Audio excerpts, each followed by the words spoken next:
সন্তানকে খবরদার এই কথাগুলো আপনি কখনোই বলবেন না। রাগ করেও সন্তানকে এই কথাগুলো আপনি বলবেন না। অনেকেই সন্তানকে বলে রাগ করে, তুই মর।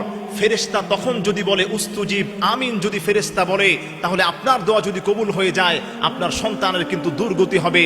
আপনি যদি সন্তানকে বলেন তোর ভবিষ্যৎ অন্ধকার, ফেরেশতা বলবে আমিন। আপনি আপনার মেয়েকে বললেন তুই জীবনেও স্বামীর ভাত খেতে পারবি না, ফেরেশতা বলবে আমিন।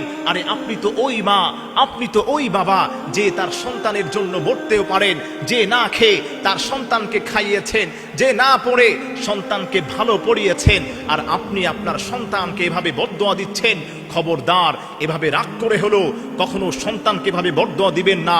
তার কারণ হলো আপনি যদি বদদোয়া দিতে থাকেন আর ওই বদদোয়ার সময় যদি ফেরেশতা আমিন বলে, তাহলে আল্লাহ তাআলা কিন্তু ওই দোয়াকে কবুল করে নেবেন। আপনি বললেন আপনার সন্তানকে তুই মর, ফেরেশতা বলল আমিন, তাহলে কিন্তু কবুল হয়ে যাওয়ার সম্ভাবনা থাকে। আপনি আপনার মেয়েকে রাগের মাথায় বললেন তুই কশ্চিন কালেও স্বামীর ভাত খেতে পারবি না, ফেরেশতা বলে আমিন, আপনি সাবধান হয়ে যান। এই দোয়া যদি কবুল হয়ে যায়, আপনার সন্তানের কপালে কিন্তু দুর্গতি আছে। এজন্য মা হিসেবে, বাবা হিসেবে আপনাকে সতর্ক হওয়া দরকার, সচেতন হওয়া দরকার। কখন কি বলতে হয় এই বিষয়গুলো আপনার মাথায় রাখা দরকার।